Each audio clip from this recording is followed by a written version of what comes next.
Hi, Rich Karuba for bowlingball.com. If you want to consider some simple keys to understand bowling ball motion and stay away from the highly technical mathematics of it, which is confusing, I wrote an article, Understanding Bowling Ball Motion, for Bowlversity section here at our site, and it was pretty complicated, and I did all the research, and it was still difficult to grasp some of that.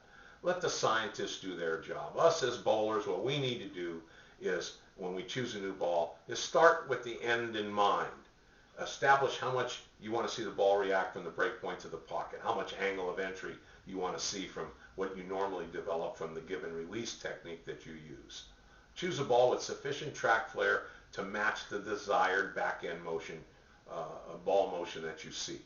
And then you want to evaluate the front end and mid lanes and select the level of ball symmetry to produce desired overall length potential and overall shape of the motion.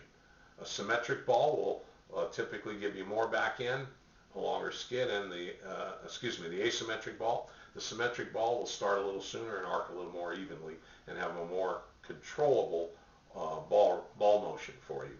And then you should select a cover stock with the degree of aggressiveness that you need to match the overall skid motion you need on the front part and the mid part of the lane. And finally, the drilling layout you and your pro shop operator determine to influence ball motion. All those factors together are going to influence your bowling ball motion. But when we talk about the simple keys of bowling ball motion, let's boil it down to the concept of what it is. And when a bowler delivers a bowling ball, really, you impart four different forces on that bowling ball.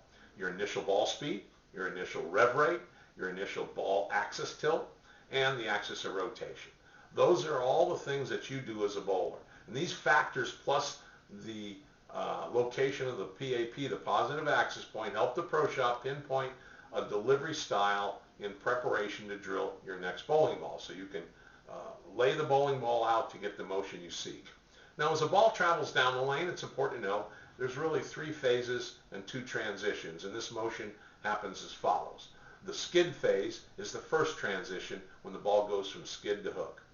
The hook phase is the second transition from hook to roll, and finally the third phase is the roll phase from the break point to the pocket down the lane. And once the ball gets into that roll phase, it's not going to change directions. It's going to stay on a pretty steady course, and it will